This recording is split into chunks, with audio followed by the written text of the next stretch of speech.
coming off vacation, you have great family time. You always look forward to preparing for the challenges of another season.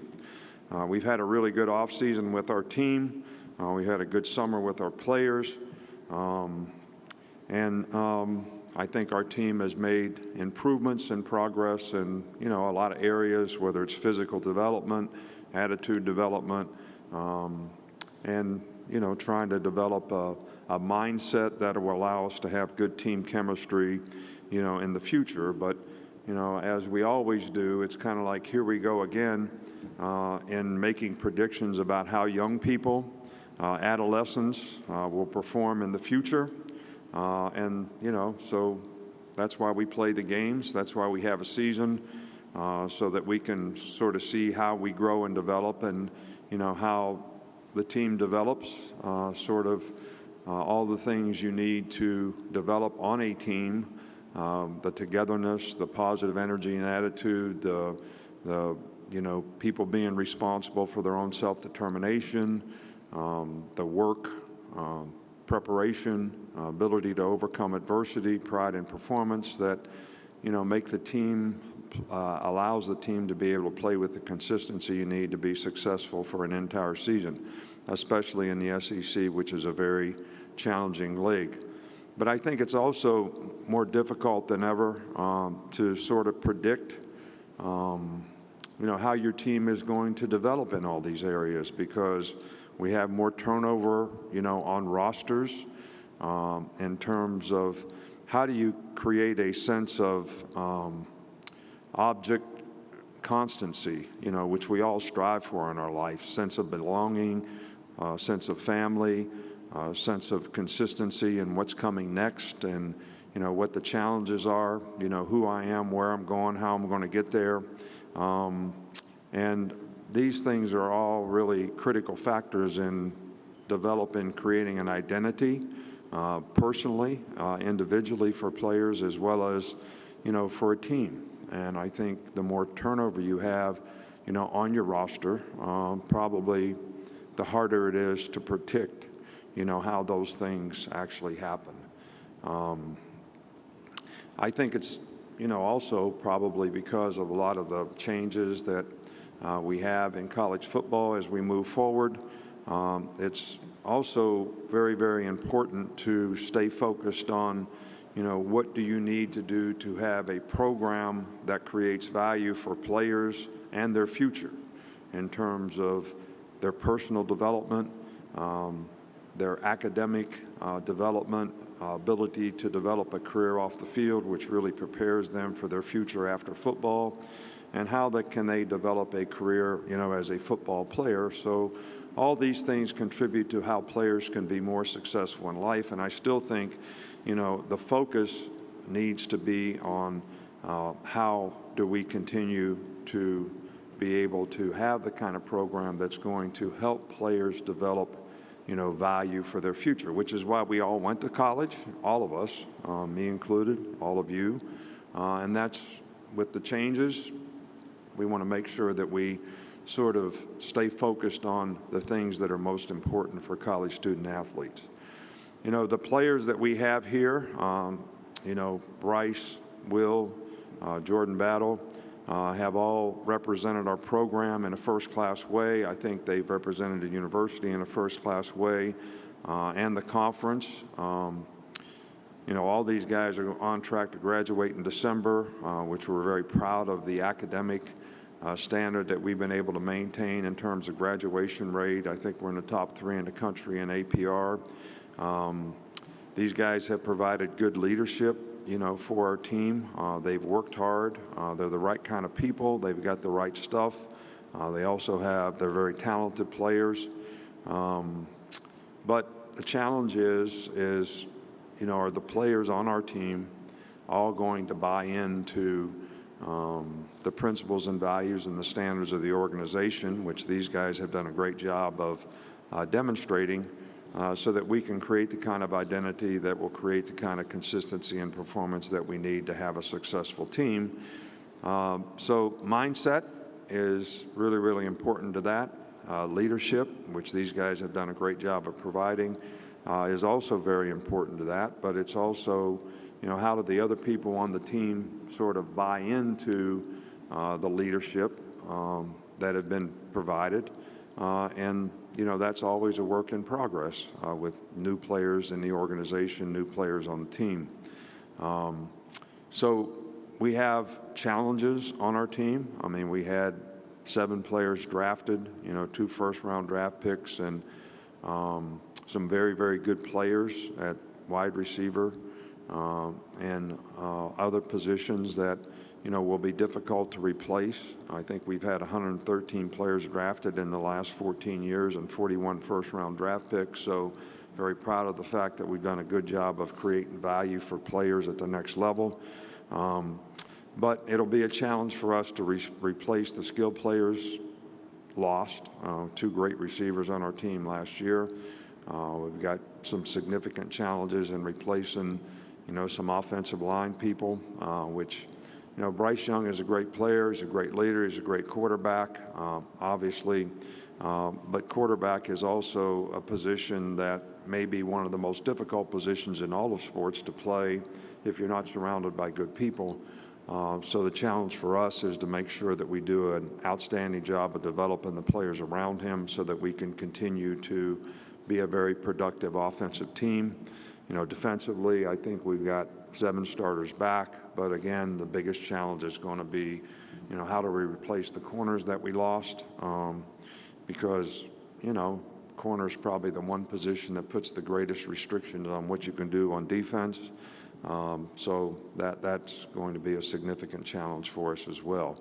I do think we have good specialists, so we should be good at special teams. I'm really pleased with the new special teams coordinator, Coleman Hutzler, that we have. He's done a good job. The players have bought into it, which is always important on special teams. And from a staff standpoint, this is the first year in a long time we've had both coordinators, continuity in both coordinators, which I think is, probably a important thing for us. And the new coaches that we have brought in to replace coaches on our staff have, fit in extremely well. They made a positive contribution in the relationships they've been able to develop with players and the energy and enthusiasm and new ideas that they brought to the organization. So we're very, very pleased with the, staff that we have right now in terms of how they can contribute to developing, our team. I'd like to thank you all for all that you do to create interest, in college football. There's a lot of positive self-gratification that players gain from the things that you do, which I think, college football is a great game. Tremendous interest on a national level to, see how these players develop and see, how, the competitive balance is something that, fans and people that watch college football are always interested in. And I think you all have done a really good job of, creating a circumstance that is very positive for our sport. And, we certainly thank you, for that. So any questions? Thank you, Coach. If you have a question, raise your hand. Aaliyah, Bailey, and Kiera will get to you. Again, if you could stand, if you're able, that will help us identify who's asking the question, and then we'll go from there. Again, please state your name and affiliation. Okay, we're going to start, Coach, over here on my left, right here in the middle, second row. Bob. Hey, Nick, how you doing? Doing great, thanks. Bob Holt, Arkansas Democrat Gazette. I don't know if you noticed, it stopped raining right before you came up, so I don't know if you had control over that or not. I don't think so. Yeah. But as far as Will and Bryce, can you think of another team where you've had such elite guys on each side of the ball? And what's it like having 2 guys back that are so good, arguably, the best in the country? Well, I don't like to compare players, but to have 2 players that make such a significant impact on our team as those 2 guys, I don't recall ever having a circumstance like that. We've had some great impact players, but never one on offense, one on defense of, the caliber that these guys have been able to play on a consistent basis. But I think, probably bigger than that is the impact that they have on the players around them. These guys set a great example. They're players that other people on our team can emulate in a positive way because of the example that they set. These guys are very serving to their teammates in terms of, they really do care about helping other people for their benefit. So these guys have not only been great players, they've contributed from a leadership standpoint probably as significantly as any leaders that we've had, and we've had some really good leaders in our program and our organization. So really excited about having these guys on our team. You couldn't ask for two better people I've always said that when the best players on your team are really good people with great attitude and great mindset, it's really helpful to developing the kind of team chemistry that you need to have a successful team. Coach, we'll go over here on our right-hand side on the second row. You have a question? No? All right. Let's go back over here on the left side here, third row. Good morning, Coach Saban. Scotty from Offscript. There's been a seismic shift with HBCUs in their popularity, but you also have FBS programs playing them. LSU is playing Southern. You have Notre Dame stepping out and playing Tennessee State. Could we ever see an Alabama playing at Alabama State or an Alabama A&M down the line? And a second part to that is, how have FCS systems become feeders to Power 5 programs as well as the transfer portal? Yeah, well, I think that I certainly can see. We've tried to be very supportive. Ms. Sterry's on the Board of Trustees at Stillman College, and I've always been an advocate of playing in-state schools because I think it sort of helps them, raise their level and their ability to compete, which obviously if you do that, you also contribute to how successful the players, in those organizations can be. So I would be very much in favor, of that. I do think that some of the really, really good players, I think it's going to work both ways. I think some of the really good players in that league are going to have opportunities to go other places, but I also think that there'll be some players that come back to that league that will also be able to enhance their value as players because of the opportunity that will be created for them by playing at that level. So all good things. Coach, we're going to go over on our right side alongside the aisle. Good morning, Coach. Ken Capps from Football Writers Association of America. There are going to be 4 student reporters from the Alabama Communications Department and 4 student reporters from the University of Texas Communications Department covering the game in Austin on September the 10th. These are brand new reporters covering this big of a game. What would be your advice and tips for them? First of all, I would say that there's nothing in my job description that would indicate that I'm qualified to answer that. But look, I think fair and honest always works. And I think it's a great opportunity for these young people to, be able to cover a game of significance. And Texas has a great program, and Sark's done a really good job there. And it's going to be a very challenging game for us. And I think that if these young folks can, report the facts as well as be fair and honest in their assessments of how things go, I think that's as much as anyone could ask from a professional standpoint. Coach, we'll go in the section right in front of you, about 4 rows back. Good morning, Coach. Johnny Ballpark Franks with Franks Media in Nashville and Huntsville. Before you arrived at Alabama, the program never had a Heisman Trophy winner. And with Bryce Young's win, now 4, most in the SEC, in terms of the winners and the finalists, what has that success meant as far as winning the award and how it translates to success with your program?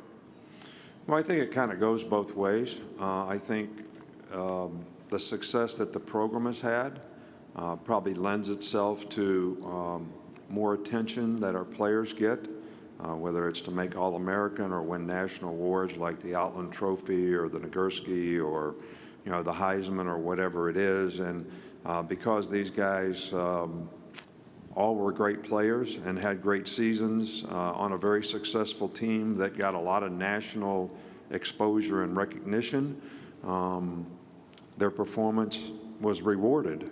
Their positive performance was rewarded because they got a lot of exposure because of the success the team had. So, I think it kind of goes both ways in terms of, players being recognized. And we're always very grateful that, our players do get recognized in a positive way because I do think those things create value for them in their future, and that's obviously the goal. Okay, we're going to go right here in front of me, Lane, right in front, right behind you. There you go. Hey there, Coach Saban. This is Lane Higgins from the Wall Street Journal.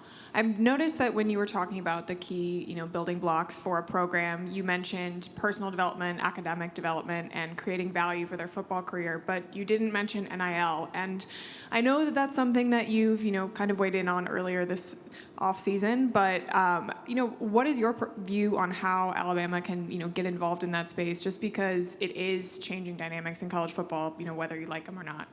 Yeah, well, I don't dislike name, image, and likeness. I'm all for the players. I want players to do well. Our players did extremely well last year. They made over $3 million in name, image, and likeness. So I'm all for the players, being able to do as well as they can and use their name, image, and likeness to create value for themselves. And, we have a great brand at Alabama. So players are certainly, their value there is going to be enhanced because of the value that our brand can help them create. But, the thing that I have, sort of expressed, not concerns about, but there's got to be some uniformity in protocol of how name, image, and likeness is implemented. And I think there's probably a couple factors that are important in that. How does this impact competitive balance, in college athletics? And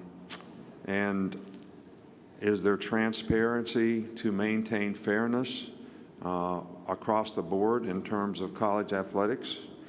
And how do we protect the players? Because there's more and more people that are trying to get between, the player and the money. And in the NFL, they have guidelines for agents because the NFL Players Association sort of has rules and regulations about how they, should, professionally, help the players.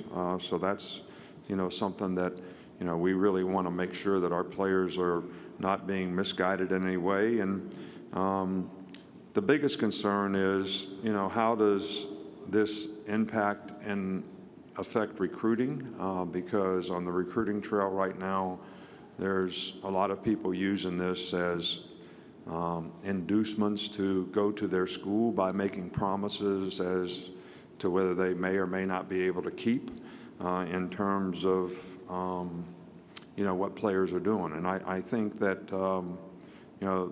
that is what can create a competitive balance issue between the haves and the have-nots. And we're one of the haves. So, don't think that what I'm saying is a concern that we have in Alabama because we're one of the haves. But everybody in college football cannot do these things relative to how they raise money in a collective or whatever and how they distribute money to players. Those are the concerns that I have in terms of, how do we place guidelines around this so that we can maintain a competitive balance. There is no competitive sport anywhere that doesn't have guidelines on how they maintain some kind of competitive balance. And I think that's important to college football. I think it's important to fans. That's why they have rules in the NFL where you have a salary cap, you have difficult schedule. If you have a successful season, you draft later. If you have a successful season, you draft early. If you have an unsuccessful season, and all these things are created so that there is competitive balance, which is great for the game and it's great for fans. So name, image, and likeness is not an issue for us at Alabama. And our players, I think, did better than anybody in the country last year. Okay, we have time for a couple more. We're going to go over here on the right side in the middle, Coach. Right. Good afternoon, Coach. You're in the rare position of not only having a Heisman-winning quarterback, but having him return for another season. Can you talk about what kind of things you guys are coaching Bryce Young on the year after he won college football's highest award? And then in terms of offensive line, what kind of progress have you guys made this spring, a season after giving up a pretty high pressure rate on the quarterback? Yeah, well, I think that's one of the biggest challenges is the offensive line rebuild that we need to do. And I'm excited about the coach that we have at that position. You know, Coach Woodruff has done a really good job with the players and relationship building and fundamental progress. We do have some new players that may contribute to that weren't there in the spring. So that's something that we'll have to sort of assess, you know, in fall camp. And I think that, you know, one of the most important things for Bryce or any player who has success is to understand that, you know, success is not a continuum. You know, you have to continue to, success is momentary. So if you're going to continue to have success, you have to stay focused on the things that you need to do to improve, to prepare, to lead, to impact and affect other people around you. And, you know, Bryce has shown every indication that he's got a willingness to do all those things. He's a perfectionist in terms of what he wants to do and what he wants to accomplish. And, you know, so far I've been pleased with the way he's been able to maintain the mindset that you need to do to continue to improve and, you know, make progress as a player. We have time for two more. We're going to start over here on our right, Coach, second row, Glenn. Hey, Coach, do you see the SEC having 18 or 20 teams in the next few years? How do you think that would look? And would that mean a 10-game league schedule maybe? I have no idea. Glenn, you've been around me for 20 years now, and you know I don't like to answer hypothetical questions, which that could be as hypothetical as any I've ever been asked. I do think there is some tendency to, as current events sort of indicate, that mega conferences, you know, may be something in the future. It's not my job or my role to understand the dynamics of what's in the best interest of college football, the SEC, other conferences in terms of how they expand. But this has always been something that has happened. I know one thing for sure is we have a great league. We've made two really positive additions to our league that are going to come online in a few years. I think there's a lot of underlying dynamics from a business standpoint that could impact and affect, you know, how this happens, if it does happen in the future. But for right now, you know, we have 14 teams in our league for the next couple of years, and we have some really, really good teams in our league. It's a very competitive league. You got to be on task each and every week that you play, and, you know, that's kind of what we're trying to stay focused on. But you know, that question's probably a better question for Greg Sankey or conference commissioners who maybe are looking at, you know, what's in the best interest of their league in the future. And I'm sure they would say, you know, maybe yes and maybe no, because who knows what those circumstances may have an impact and effect in a positive way on each and every league and on college football in general. But I do think if we move toward the mega conference, again, that whole thing about competitive balance is going to be in question. And look, I'm not here to say we should have it or we shouldn't have it, but if we have two 20-team leagues, how's that going to impact all the people that are not in those leagues? That's a question for all of you to speculate and answer on. I really can't speculate on that. Okay, we'll take one final question right in front of me, Coach. 3 rows. Kirk? Yeah. Kirk Bowles from the Austin American-Statesman. Nick, I don't know if it was a down year for you since you didn't win the national championship, but you also lost a couple games to former assistants, which you never do. When you self-scout, did you see anything in common that teams might use as a blueprint to try to beat Alabama, other than build one of the greatest defenses ever? Well, I think that, first of all the coaches who have had opportunities to go on and be head coaches in Division I, I'm very proud of. I think,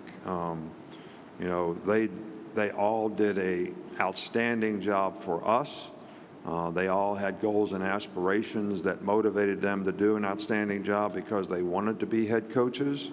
And I'm happy for them and their family that they got that opportunity. Sooner or later, these people that get these opportunities would get in situations where they had a chance to have nationally recognized, nationally powerful, whatever you want to call it, top-ranked teams. Like Georgia was last year, like Texas will be, I'm sure, very soon with Sark being the head coach there, and the staff that he has and the job that they're doing. So this is not something that is surprising to me. A lot of people are at really, really good schools. They've done a really, really good job. They've used, their own personal imprint to maybe take a few things that they learned that we do that helped us be successful, along with their imprint of what they want to do so that they can have successful programs. So this is not a surprise to me. It was, sort of expected, actually. And I'm happy to see each and every one of those guys do extremely well. Not extremely well against Alabama, but extremely well. So I'm kind of proud of the fact that there are some of our coaches who have got some of the most successful programs in the country. Coach, thank you for your time this morning. All right, good. Thank you all again. I appreciate what you do for college football and all of our players and the self-gratification that you provide for them. So thank you very much.